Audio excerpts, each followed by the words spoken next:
with The Real Cinemas Blackpool and Ballincollig and online at therealpicture.com.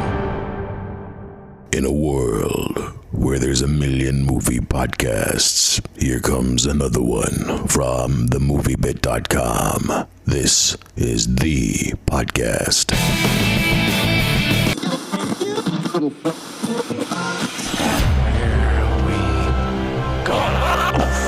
Who taught you that technique? A friggin' cheese grater?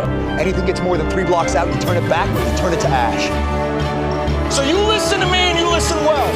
Hey everybody, how we doing? Welcome to the podcast from themoviebit.com in association with The Real Picture Cinemas Blackpool and Ballincollig. Check them out online, therealpicture.com.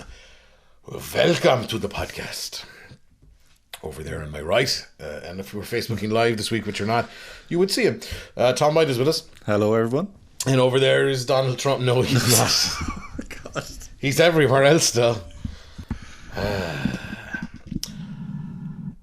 Let's not get into the politics here. No. Well. Tom is an Advent Trump supporter, so we'll just leave that there. My hair is as orange as his skin. Yes, there you go. I don't even. Anyway, there's no. Let's just shut up with the pleasantries. You can get in touch with us a couple of ways. You can hit us up at Twitter at themoviebit. You can email podcast at themoviebit.com. And if you still look at websites these days, we have a movie site called themoviebit.com. Yeah. You know what? Just before we started, I hate to start things on a really. I don't think it's a negative note, but it's a shocking note. No, right? Because I just looked at a calendar for the first time since Tom's birthday, and I'm just like, oh, it's past, great. And it's like 5 weeks. Well, it's officially a month to the eve of that thing that's happening in 4 weeks, 5 weeks. Is it 5? Because November's a 5-week month. JC's birthday. Who? JC. Was he in Magnum? Oh, that was TC. TC, yeah. Higgins? No. Yeah, I'm not sure. Yeah. Anyway, so it was just an alarming thing. And 6 weeks till my birthday. Is it 6 weeks to your birthday? Yeah. Shit, it's been a lot longer since I looked at the calendar. Oh, man. So, yeah, it's a sobering thought. It is a sobering thought. And speaking of sobering thoughts, we like to start each and every show with some stuff that you never knew about the movies. This stuff will make you really popular. You know that office party that's going to be coming up in a couple of weeks where you're going to try and bang the secretary or bang somebody, anything that moves, basically. The plan. Somebody's going, he's definitely a Trump supporter as well. All you pretentious fucks, you self-righteous fucks are going, oh my God, he's a noble man. Yeah, whatever.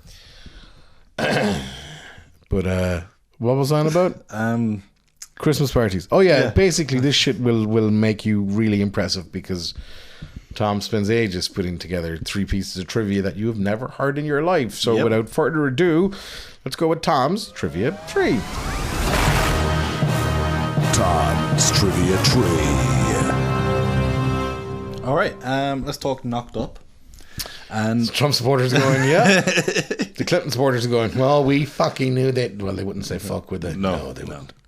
So anyway, we'd say fuck. Yeah. Why is your American always Texan? I don't know really.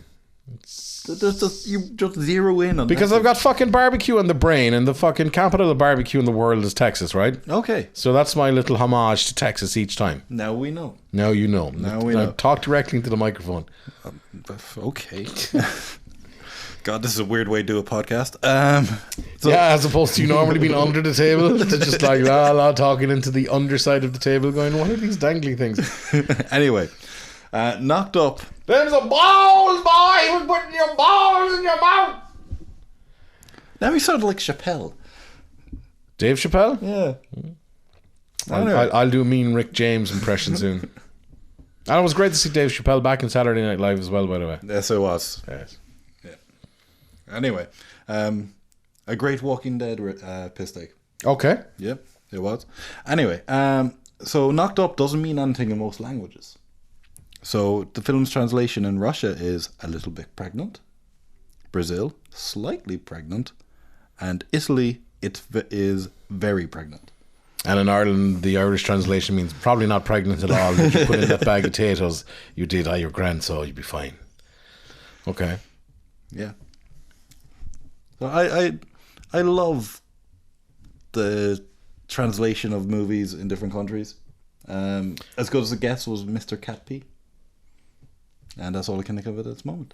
The great posters, actually, and if you search themoviebit.com for The Guard, Yeah. The Guard with Brendan Gleeson, the posters for each separate country were completely different. Oh, really? One of them had him, I think, was the Dutch one. He's a fucking pints of Heineken and everything. It was just fucking insane. Maybe it wasn't Heineken. It could have been some other beverage. They were insane. They were like really, if you were... if you were a Democrat, you'd probably go, "Oh my God, those are racist posters." Just really heavy on the I mean, they shit on stereotypes. I mean, they really did, and they were really good posters. Yeah, I'm gonna have to check these out.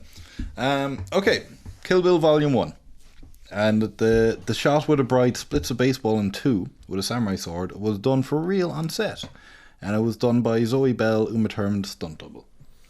And nobody's surprised by that piece of trivia. All right. I would have expected them to do it, like. Yeah. Yeah, Tarantino's never the one for visual effects. Yeah, that's really. True. You'll never see a Tarantino Star Wars, or you'll never see a Tarantino. I don't know, something. Star Trek. Yeah, he just doesn't really do visual effects. Animation, maybe. I know he's been dipping in and out of stuff. Yeah. Over the years, but animation definitely. Yeah, but as in like visual effects, and obviously there are visual effects in a lot of his movies, but they're very subtle in the fact that they're only. He's a very practical guy. Yeah. Anyway, yeah. And finally, Dumb and Dumber, and Harry and Lloyd are named after the silent comedy star Harold Lloyd. Very clever. Yeah. The Farleys are always good for giving little nods. They are indeed, and that's one of them. Favorite Farley Brothers movie? I have to say Me, Myself and Irene. Yeah, I'll be the same. I have watched that movie more times than I care to admit. And it is so good. It is such a, yeah. It is so good. I think one of Jim Carrey's best performances as well. As both characters. Yeah. Yeah. And ever before Andy Serkis was doing split screen Gollum and split characters, Carrey kind of defined that. Yeah. Because that role was... comedy is hard to do for one character, let alone, doing two. It's such a good movie. And being able to switch between them as well. Yeah, no, Me, Myself and Irene is for me one of the all-time funny movies. The second or third greatest Jim Carrey performance. That is? Yeah, for me, Man in the Moon is up the top. Yeah, that would be. He should have got an Oscar for that, but the Illuminati or the whoever. The Oscars don't award comedies. Yeah. Even though Man in the Moon wasn't really a comedy. Like, I think to my mind, the only kind of comedic role that ever even got a sniff of Oscar was when Johnny Depp got nominated for Captain Jack.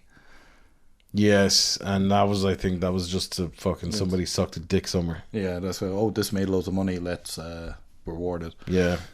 All right, let's show the kids we're hip. Yeah. Anyway.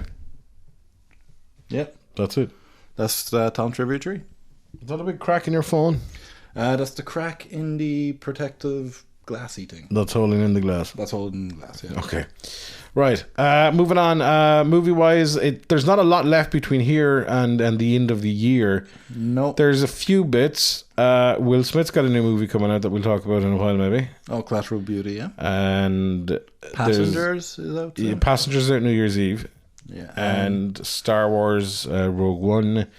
And Fantastic Beasts, of course. Yes, which is out in 4 days. Yep.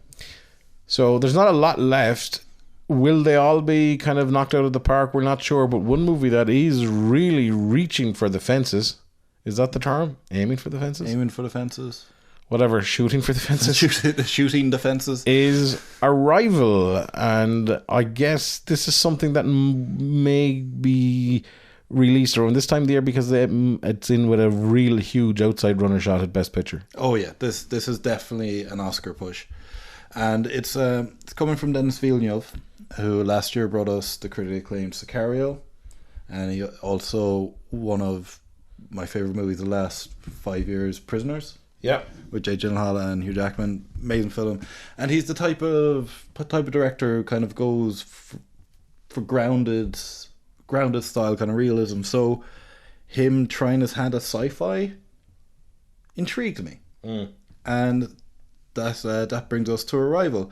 And it's an alien invasion flick, and basically 12 mysterious spacecraft just suddenly appear on Earth in random places across the globe. And of course, them being aliens, our biggest hurdle is we can't communicate with them. So enter Louise Banks, played by Amy Adams. She's a linguist, and she's brought to one of the landing sites of Montana and tasked with decoding the alien language. And that's what type of this movie is. There's no big firefight. There's no, we have to save Earth from this alien menace. No, we need to know what's going on. And it's a movie that puts themes of communication and language and loss above the usual alien invasion sci-fi tropes. And it's one, like, I loved this film, spoiler alert. And you wouldn't think the world politics and language studies, because like the main threat here is us, is humanity, in that we don't know what's going on. So we're going to try and figure out, but if we don't get the answers we want, we're just going to react in the worst possible way. And that's like the ticking clock is Louise is trying to communicate to aliens, and other people across the globe are doing the same, but they're coming up with their own answers to what the aliens are saying. Okay. So it's kind of miscommunication will it lead to the end of the world? That's the ticking clock that's in this movie. And world politics and language studies may not sound incredibly riveting, but Villeneuve and screenwriter Eric Hessetier, who wrote one of my favourite horror movies this year, Lights Out, and he's also responsible for the Thing remake, they make it work, and they balance the heady themes and emotion woven through the story with some truly gorgeous visuals. Like, the aliens look amazing, look like unlike anything you've seen in kind of sci-fi before. And just their ship, like the ship is really sparse. It's just a kind of a big black cavernous room with a glass, and behind are the aliens, and they're like constantly surrounded by fog. But even that simple set design looks beautiful in the way it's shot. And there's some really big ideas at play, and they're presented in a really smart, simple and digestible way. This isn't Interstellar. It won't kind of throw at you big ideas, big kind of try to take 20 minutes to explain what a black hole is. It's kind of, I will say there's a bit in the middle where they meet the aliens, they start learning the language. There's a montage of them going through, because their language is made up of symbols, so the montage of them going through, looking at all the symbols and trying to figure out what it is. And then the next scene, they know they're fluent in this language. So there's a bit of disconnect. Kind of, I was watching, I go, oh, all right, that seems like a bit of a jump. They could have an extra scene in there to kind of explain it, but it all works. And the way this movie opens, it opens with a journey through Louise's life as a mother. And it's up there with the opening of Up. It's just incredibly emotion. It's a real tearjerker. And I was watching it, and I kind of saw it and goes, oh, this scene is brilliant. And then I remember, oh crap, this is like Contact. Please don't let this movie be another fucking Contact. That was always my fear with this thing. Yeah. But no, how this scene, it runs through the movie. And how it plays into the overall narrative is incredibly clever, incredibly heartbreaking, and adds plenty of meat to the narrative. And it coaxes an absolutely fantastic performance from Adams. You do not take your eyes off her here, because you'll miss any bit of nuance from her richly developed character. And like, this isn't a movie that kind of hits the ground running. It's a slow film. Like you don't get to the landing site in Montana till like the second act. So it's all about setting up this world, and but once it does once it kind of hits its stride, that's it. The movie just like speeds forward. And I will say there is, okay, it gets a bit jargony at times, and there's a once really superfluous subplot involving a soldier and a Alex Jones type podcaster that doesn't need to be there. It takes time away from the main narrative, and it kind of slows it down a bit for me. But once and it fizzles out, it kind of goes nowhere really. But once that's out of the way, the movie gets back on track, and it gets back on track just in time for a finale that ties every hanging thread together in an incredibly satisfying way, and it won't make your brain feel too taxed. This is a stirring sci-fi tale, start to finish. This movie won't leave your brain quickly. It will stick with you for days after viewing, and it's one of the most satisfying, thought-provoking slices of intelligent sci-fi in recent years. I'm giving it 4 stars. Cool. When you say it's thought-provoking, in what sense? It's just kind of the feel there. I can't say too much about spoiling it. Okay. But there's like, as I said, there's. Or why doesn't it leave your brain for so long? Because of all the ideas at play, kind of you're trying to figure out what's going on and kind of how each. It's a movie that requires multiple viewing because of how each different element and moment kind of interacts with each other. Like kind of I said in my review that like loss plays a major part, but doesn't play a major part in the way you think. Okay. All right. Moving on, time to unleash your critically acclaimed screen actor in a movie that, well, he hasn't starred in yet. And let's hope he never would star in a reboot of this if there were to be one. No. A critically acclaimed screen actor quotes movies he hasn't starred in. You're not your job. You're not how much money you have in the bank. You're not the car you drive. You're not the contents of your wallet. You're not your fucking khakis. You're the all-singing, all-dancing crap of the world. You did a good stab at it. Yeah, he won. But did you know we're never supposed to talk about this thing, so let's move on. No, we can't. God. Let's move on swiftly. Ghost in the Shell. Is it manga? Is it anime? Either way, if you like either of those, you will either be quite excited in Mammy's basement, or you... I'm only jesting. It's an attic. You may be disgusted by the fact that what they've done with Scarlett Johansson and all things Ghost in the Shell. Tom? Yes. So Ghost in the Shell is a anime from 1995. It's when this movie came out, they heralded it as a cartoon that James Cameron would make. Basic story is set in a future where human consciousness can be put into a robotic body, and it follows the Major, here played by Scarlett Johansson, and she's part of a special group that polices kind of all these robots and kind of investigate crimes involving them. And yeah, there was a bit of controversy, shall we say, of the whitewashing kind, because Scarlett Johansson was cast in a major role, and the character is Asian from the manga and the anime and the TV series and the video games. Like, this movie, the original film is important. This movie inspired The Matrix. There's the story goes that the Wachowskis were pitching The Matrix. Joel Silver just gave him a copy of Ghost in the Shell and said, "We want to do that." The famous the Matrix code, the green letters on the black background we all know, comes from Ghost in the Shell.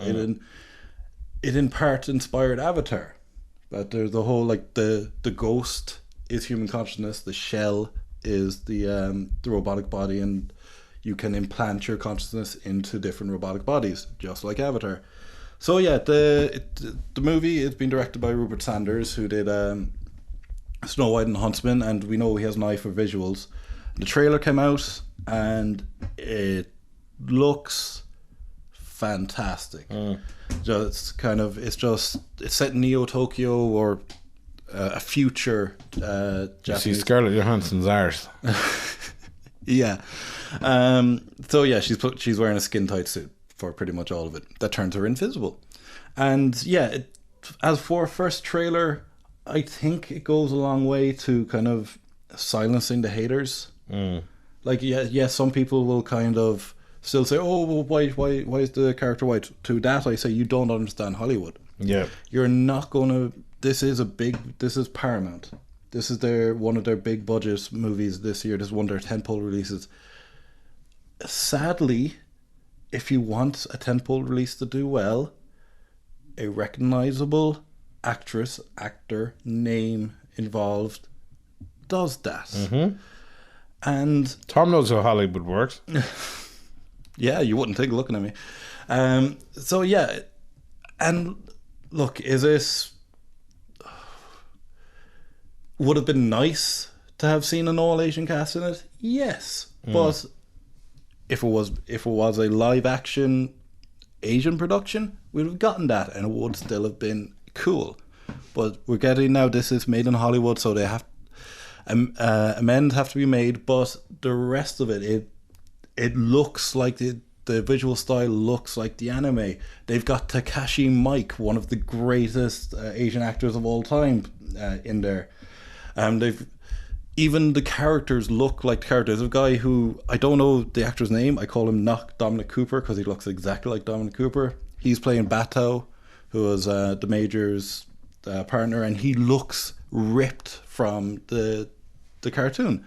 So I'm saying this to all the fans of the anime: if you are hating this adaptation just because it's not the anime, watch it first.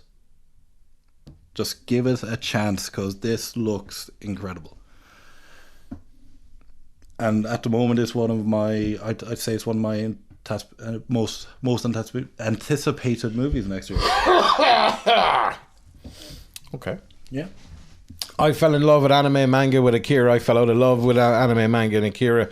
I was trying to be brought back to it ever so quickly with Yurasoki Doji 2, Legend of the Demon Overfiend, and just for me, Tentacles never really did it. Yeah. Big double in the dildos and shit, yeah, that's fine, but Tentacles, yeah, no. I know somebody out there's going... What a movie to try to get you back into anime. I thought that it tried to get me back in, but a friend of mine was like, "Oh, this is really cool." I'm like, yeah, because I'd expressed, "Oh yeah, Akira was good." And I liked Akira up to a point, but when that's just not my cup of tea. When it went a bit mental. Yeah. You know, that's all Canada. You know, so yeah, just 6 people got that. We don't have that many listening to this, Tom. Nobody got it. Yeah, I just never really got into it. I appreciate though the fan base and stuff, although some of the fan base can be a little bit weird for manga and anime. But anyway,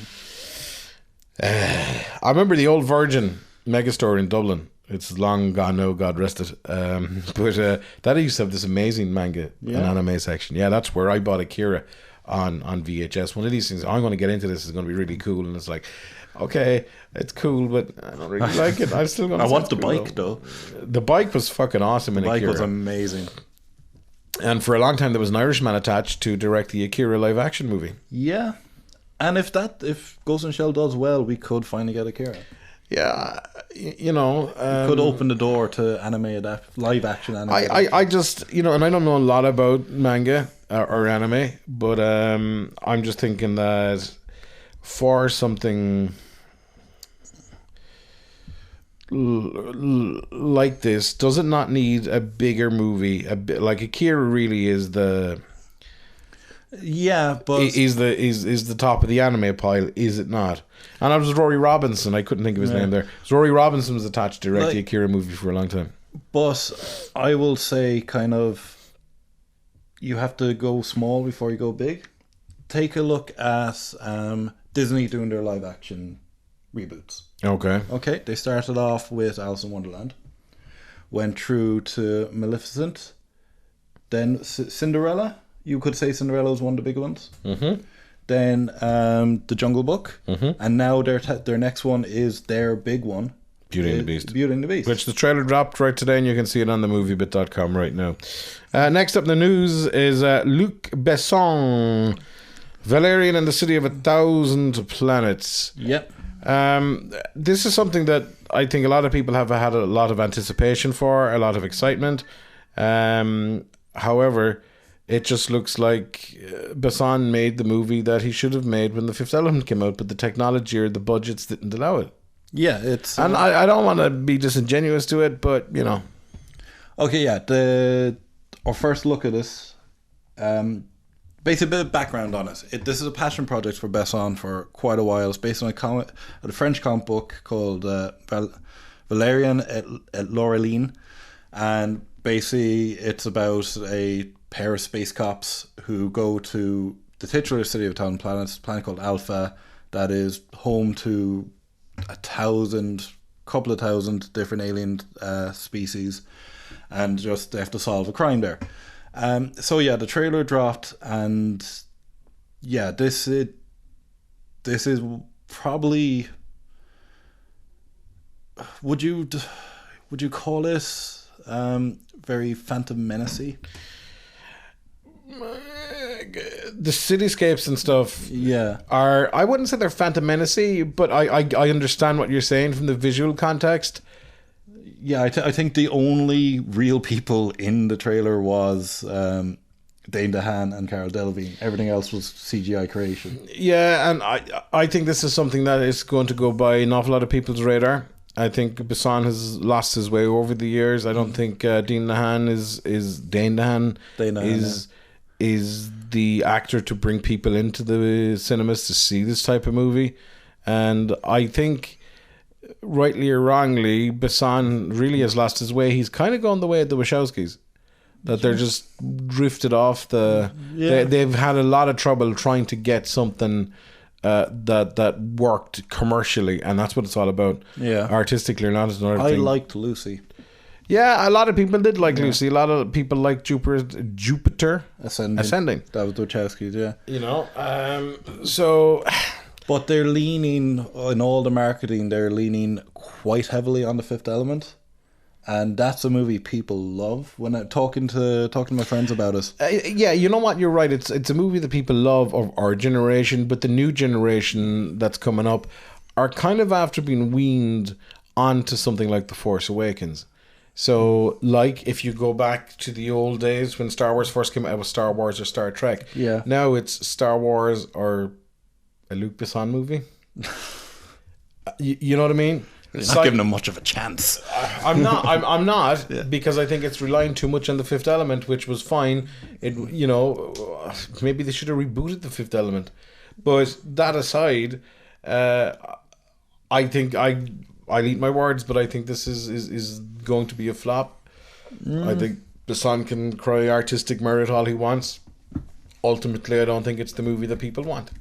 Okay, we'll that current audiences want, in the way that they're brainwashed into, you know. You know what? I misspoke with my Phantom Menace analogy. John Carter. This looks like... Okay, yes, this looks... This looks a bit like John Carter, as in there's all these alien species, this is new alien world, pretty much everything is CG. If Besson can bring the energy of vintage Besson, of Fifth Element and Femme Nikita, to this, it could work. But it does look incredibly expensive, and it does look like it needs to... It looks like they could only get Cara Delevingne and Dane DeHaan because they spent so much money on the visuals. Yeah, I'm just looking at Besson's stuff here, but you're right, actually. Yeah,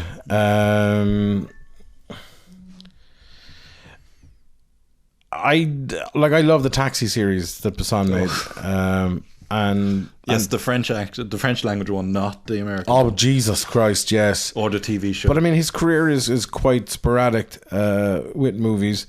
Valerian, 10 years on, or 20 years on from The Fifth Element.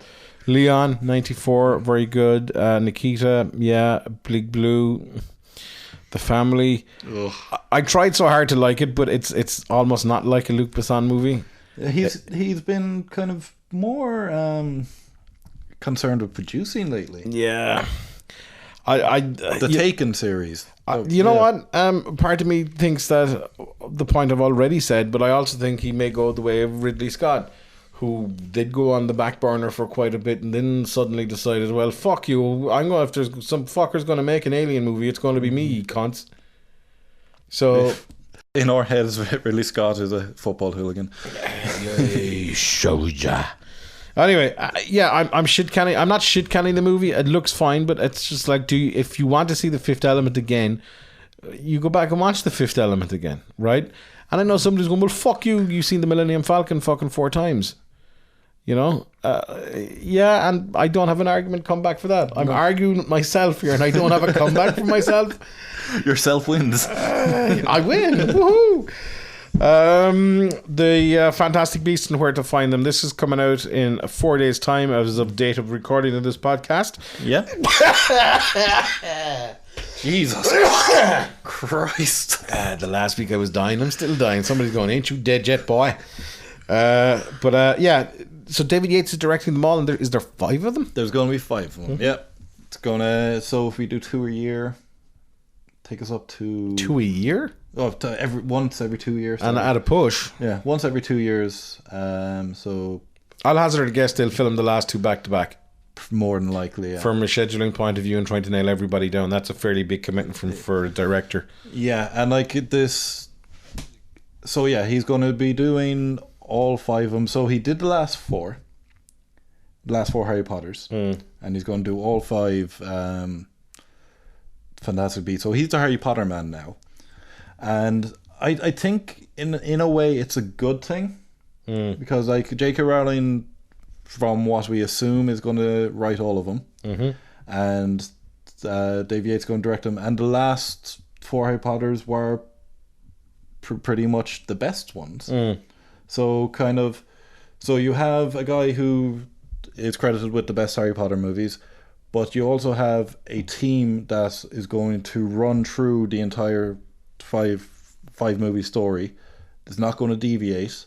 So there's not familiarity there, but it's kind of, they're approaching this as just one big story. Yeah. So in a way, kind of, and like movies and series like these fall down because they get a new director in, or a new writer takes on and he has a different take on it.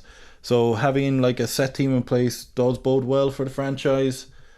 Will it just become Harry Potter 2.0? Because we now know the full story is Johnny Depp will be playing Gellert Grindelwald, who's a dark wizard, and the lore goes that he was defeated by Dumbledore. So the big story of Fantastic Beasts is Grindelwald's rise to power and his ultimate confrontation with Dumbledore, who is going to be recast. So, and I said last week that they introduced kind of an anti-magic group cult, whatever, called Second Sailor. So that in there might kind of some wrinkles to the tale. But I really hope that it adds enough that we're not just watching a Harry Potter movie again. Yeah, no, absolutely. And I think a lot of people will not have a problem with that. No. But like, from what we've seen of Fantastic Beasts, Rowling knows this world inside out. So having her involved is the best case scenario. Is Fantastic Beasts a movie that people who have no experience of Harry Potter, do you think it's going to be something they can just walk into the movie theater and go, oh yeah, this is a good movie? I don't think so. Okay. I asked that from a personal point of view because I have a feeling that they're going to lean heavily on. Like I know they can't reference Harry Potter because it's like set in the 1920s, but I think they're just going to. It's going to be a movie that newcomers will not be able to understand. I think they're not going to give us a POV character. I know the POV character exists in Fogler. I can't remember his first name, but he's playing Kowalski. I know that exists, but I think it's just going to be, oh yeah, we're just have a nomad character in there just for the fun of it. So yeah, it's So where did all of this come from? Did J.K. Rowling someday go, I think, I need a new extension on my house and I'm going to make some new books? I think that's part of it, but I also think that I know, don't get me wrong, she's an incredibly talented woman. I think she misses Harry Potter. I would think so too. Yeah, I really do. Like, she did. I miss the fucker. I don't know anything about it. Like, she did The Casual Vacancy. It was her first kind of straight like drama novel. That did well, and she did the Cormoran Strike novels under a pen name. But like, I think she wanted to get back to Harry Potter. And that's why she did The Cursed Child as a play. And I don't think she wants to do novels anymore.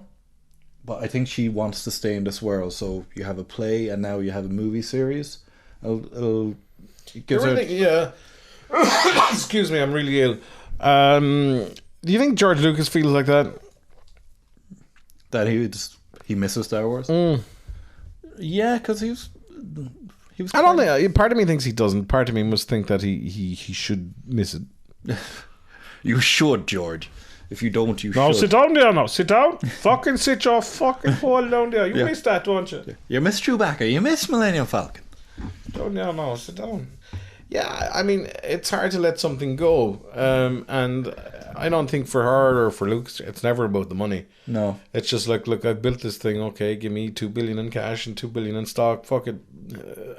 That's going to ease the pain of leaving something go. But when you have something that's so dear to you, that especially when you've created it, rightly or wrongly, whether they're bad or good, then it is very hard to let go of something. And a lot of things can go past their prime very quickly. But I'll be interested to see where this whole Fantastic Beasts thing will go. I think, and then I just wonder, will like Reed Hastings and Netflix ride up in a big broomstick someday and go, hey, come on over here, come on. just wheel out Mrs. Doyle. Come on. Nobody get that reference either. It's like, come on. You see those aircraft carriers full of money? They're for you. Come on. Yeah. Are the Harry Potter movies on Netflix? No, they're not. They're not. Okay. God, I just like to think that that's how Netflix do business. They're just standing there in the office beside a pile of money. See those trucks over there? And they're for you. Now go take those trucks, drive off into the sunset. Thanks very much. They don't have meetings. They don't try to pitch you. Just go, come on. Yeah. I mean, there probably is no pitch with Netflix. No. It's just like, look, fucker, we spent $6 billion last year on content. You want some of that? Of course you do. Here's a big dirty fucking lump of cash. Not that I'm saying that people sell out Kevin James or Adam Sandler, but Oh, that review is coming, people. Yeah, I mean, I've started watching The Crown on Netflix. Yeah. Which is really, really good. Claire Foy is an amazing actress, and fucking hell, she's amazing as the Queen. So we've been watching that, but I stuck it on last night. What's the first thing that pops up? This new Kevin James movie, International Transport Assassination, Fuckhead, or whatever it's called. The true memoirs of an international assassination. Holy hell. I'm like, but at the same time, these guys are being handed a bunch of money and go, look, will you just make this movie for us? And obviously there are people who like Kevin James, there are people who like Adam Sandler, and I cannot criticize those guys for taking that money. No. Why would I? They've got families, they've got extensions to put on. I think you can criticize. Is that all them. you think Hollywood people want, is just to build extensions to their houses? What else do they want? That is true. Bigger houses. You just always bring it up. What else do people want? To pay for the kids' college? Fuck that, they'll get in for free. And then finally we touched off of it briefly. So yeah, we leave that one alone. But Beauty and the Beast, the trailer's on themoviebit.com right now. This is the reimagining of all things Beauty and the Beast. It's is it fair to say it's live action? It's live action, yeah. You have the very talented, oh Jesus, her name's going out of my head. Emma Watson. Some people may have seen her spread eagled in the car there a couple of years ago. What? You not remember that? What movie was that? Or was that real life? No, it was like fucking one of these awkward paparazzi shots. No, I don't remember that at all. Okay, Tom will be googling that in a minute. Was it last year, 2 years? Anyway, whatever. Spread eagle. I get the strategy where Disney are going.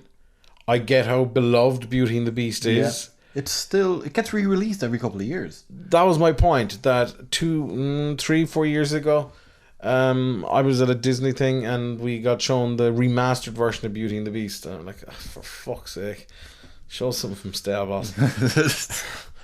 Oh, they would show something from Star Wars. The same thing they always fucking show. But you know what I mean. I just. People will go to see this out of curiosity. Beauty and the Beast fans will go to see it out of curiosity. Yeah. I just wonder about everybody else. It's not a movie that I'm going to rush out. I'm not a big fan of a lot of those classical Disney stuff. I don't like Beauty and the Beast. I don't like Cinderella. And I know that's sacrilege for a lot of people. I don't like Snow White and the Seven Dwarfs. Yeah, I'm kind of... a matter of fact, I don't hate them, but because a lot of them were steeped deep in with musical and stuff. I'm not a musical person, so even as a kid that drove me bananas. Fox and the Hound I have a tiny soft spot for because I have good memories of it, but Bambi, fuck Bambi. I'm kind of the same way. I appreciate the old one, but for me, my Disney films are Aladdin, Emperor's New Groove, Lilo and Stitch. You know what? I never even liked those that much. Even as a kid, they were you monster.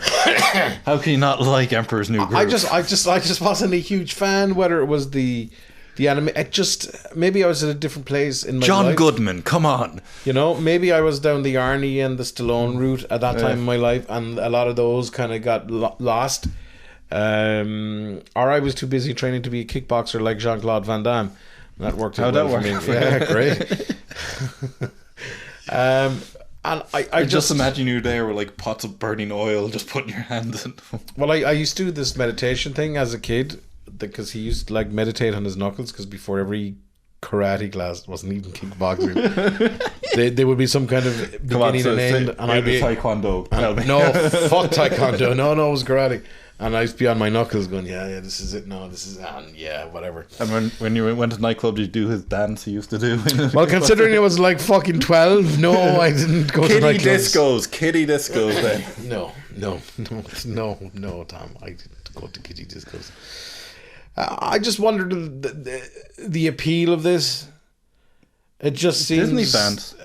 Disney fans, yeah, but I don't know. I think it's going to divide and conquer a little bit. Do we need a live action Beauty and the Beast now in 2016? Maybe in 2006, maybe in 1996, possibly. I mean, did you ever see the movie? It's called The Beast. It's this old French movie that sometimes it turns up on weird channels at like 3. And there's he looks like a fucking buffalo head that took off a wall. Yeah, and he's just like jizzing everywhere, and like fairy tales are fucking dark, people. He's fucking everything, and he falls, and it the dude just keeps jerking. He's just like there's semen pouring out of his beast cock, just like a fucking fountain. And I'm sitting there going, I think I'll time to button that back up. The one for me. What we need is a reboot of the... we need a reboot of that. No, we need a reboot of the Beauty and the Beast TV show with Linda Hamilton and Ron Perlman. Is what we need. Ron Perlman's too busy running for president next year in 4 years' time. I will accept if he does, only in Hellboy makeup. Well, I think that could happen a lot. Anything can happen now. But yeah, I just wonder of the appeal of this. Maybe it's just because it's not my thing. I'm questioning it, which is the usual thing with me. Not my thing. Will I question it? Well, they're on Disney on a roll with all of their reimaginings and reboots. Like Jungle Book was fantastic. Jungle Book was really, really good, and I think you can attribute the success of Jungle Book to Jon Favreau. Yeah, definitely.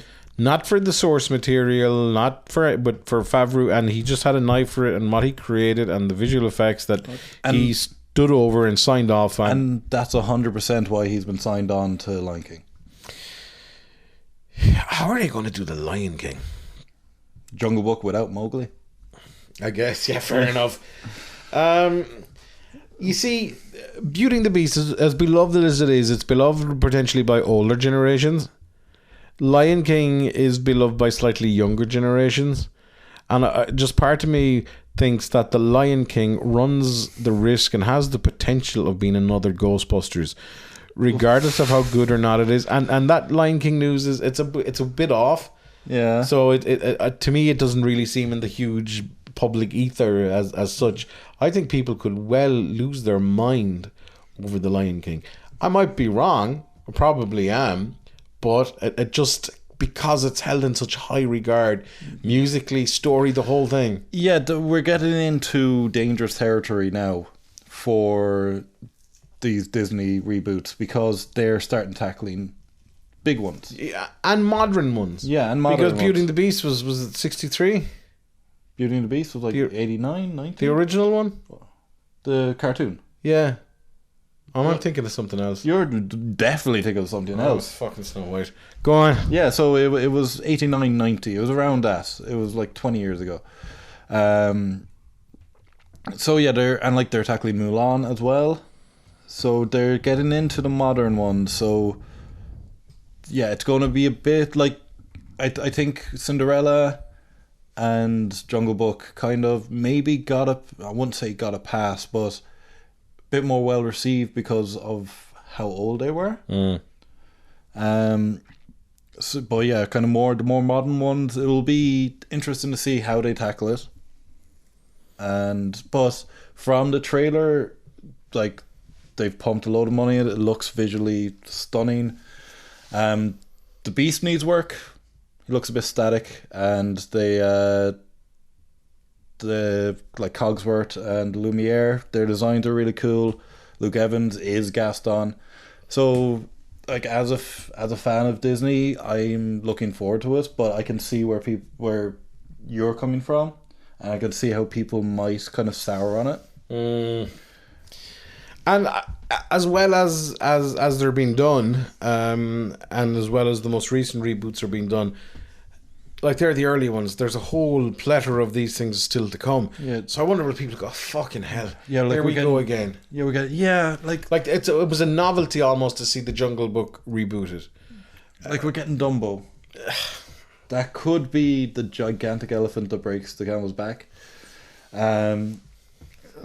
Like I just wonder will cinema audiences get completely fed up and tired and exhausted of these reboots, because reboots are not even reboots, reimaginings, whatever you want to call them, they already have a bad name for audiences. However, the Jungle Book was a good catalyst. It was a good success. It made some money. It was great. It was Cinderella as well. Yeah, but like that's fine. There was a couple of movies over a couple of years, right, and they were kind of relatively new, and there was a novelty factor. There was a honeymoon period where you almost give these things the benefit of the doubt. Now there's like the big ones are still to come. Was Jungle Book this year? Or was it last year? I think Jungle Book was this year. So you know, like I think audiences may get tired of it. Personally speaking, it could be that we get one of these a year, and that might be too much for people. And I think even one every 2 years is going to be too much. Yeah. And I know people can make the exact same argument about Star Wars. Yeah. But Star Wars isn't a reboot or reimagining, really, is it? It's a new story. It's like it could wear on people quicker than the whole superhero thing, because the super movies were at least each one is trying to tell something different, do something different. But all of these are going to be the same. They're going to be live action with CGI elements. Yeah, I mean, I think it's very much a case at this stage in the day that Hollywood really is throwing anything at the wall, hoping something will stick.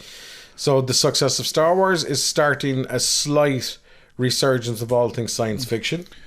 Going back to what you were saying, Lion King might be the one that sours people. I'm going to say Aladdin. Maybe so, yeah. If they get Aladdin wrong. They probably won't have Gilbert Gottfried in it either. No. That fucking parrot! But, you know what I mean? So, they're really treading on sacred ground here. And the room and the margin of error here, like, this is sacred ground on a tightrope. Yeah. Why would you put on a tightrope? I don't know. Just the whole thing that, like, an inch either way and it's dead. Yeah. And are you really do think the linchpin is Aladdin just because of Robin Williams? Quite possibly. Yeah, because if there was a prospective date for Aladdin, do we have a date? 20. I don't think we've been given a date. I'd say it's when it was announced, 2020. Maybe. When did Robin Williams die? 2014. You see, what would disgust me more than anything else is this would tie, if it hadn't tied in to the 10-year anniversary of his death. I don't think Disney would do that. I would hope they wouldn't. No. But given that Williams was the biggest thing about that movie, Yeah. I don't know. I would hope they wouldn't. I don't know how long is left for Iger. I know he's transitioning out of there, but I would hope that they wouldn't, given all that Disney holds dear to its core of family values and all of that kind of thing. And it's even wrong for me to think about that. But when you throw all of these dates out there, I think people will get tired by it. In 10 years' time, the cinema industry is going to change hugely. Whether or not it's going to be in the current guise that it is, I don't know. I don't think there's a lot left in it, to be honest. No, it's something has to change. Something will change. And I don't see what that is. I guess if I did, I'd be a billionaire by now. Beamed directly into our brains. But yeah, it's going to change. And I think the only reason it hasn't changed quicker is that broadband and internet speeds are not uniform across the globe, where there is still somebody in a shitty connection. Because as soon as, you know, and it's really like anybody, you can watch Netflix with a 1 meg connection. Yeah. Because Netflix knows the speed that you connect to the internet, so it adjusts the bandwidth. So you may not get Super HD on Netflix, which is a category that they use in the PlayStation. That's something I made up.